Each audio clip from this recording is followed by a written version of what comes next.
वस्तू नेहमी खालीच का पडतात हा प्रश्न अगदी साधा वाटतो नाही का?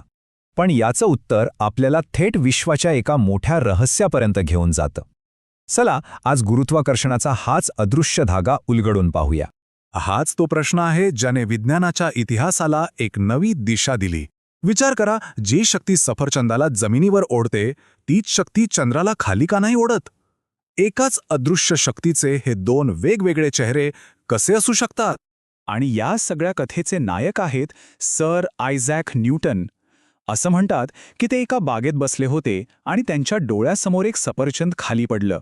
त्या एका सामान्य घटनेतूनच त्यांना विश्वाचा एक असा नियम सापडला ज्याने सगळंच बदलून टाकलं. आता चंद्राच्या कक्षेचं कोडस सोडवण्याआधी आपल्याला एका दुसऱ्या पण तितक्याच महत्त्वाच्या शक्तीबद्दल जाणून घ्यावं लागेल. ही एक अशी शक्ती आहे जी वस्तूंना सरळ रेषेत जाण्यापासून थांबवते आणि त्यांना एका वर्तुळात फिरायला भाग पाडते. या शक्तीला म्हणतात अभिकेंद्री बल. हे म्हणजे एका अदृश्य दोरीसारखं आहे जे कोणत्याही फिरणाऱ्या वस्तूला सतत आतल्या बाजूला म्हणजे केंद्राकडे खेचत राहतं आणि तिला सरळ जाऊ देत नाही. हे समजायला एक खूप सोपं उदाहरण आहे. कल्पना करा की आपण एका दोरीला दगड बांधून फिरवत आहोत. जोपर्यंत आपण ती दोरी खिचून धरली आहे म्हणजे केंद्राकडे बल लावत आहोत तोपर्यंत तो दगड मस्त गोल फिरत राहील. पण विचार करा, जर ती दोरी अचानक तुटली तर काय होईल? ते अभिकेंद्री बल संपून जाईल आणि मग तो दगड गोल न फिरता ज्या क्षणी दोरी तुटली त्या क्षणी तो ज्या दिशेने जात होता त्याच सरळ रेषेत भुर्रक्कन उडून जाईल. चंद्राच्या बाबतीतही अगदी असंच काहीतरी घडतं. अर्थात तिथे कोणतीही खरीखुरी दोरी नाहीये.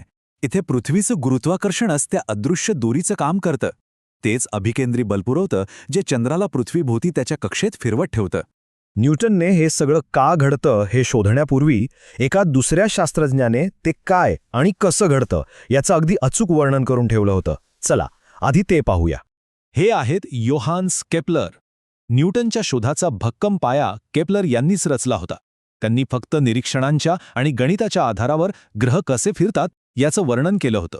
केपलरने ग्रहांच्या गतीचे 3 महत्त्वाचे नियम सांगितले.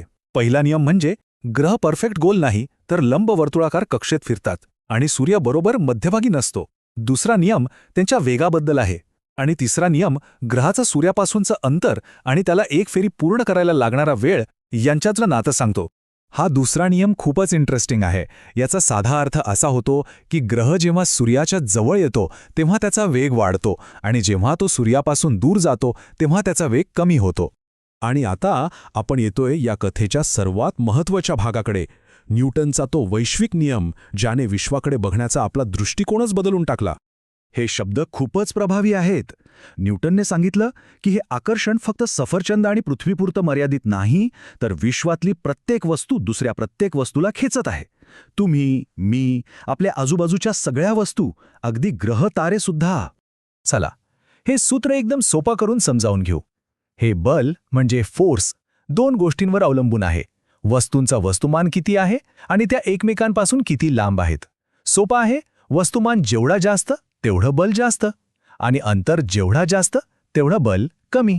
या चित्रात तेच सूत्र दाखवलं आहे.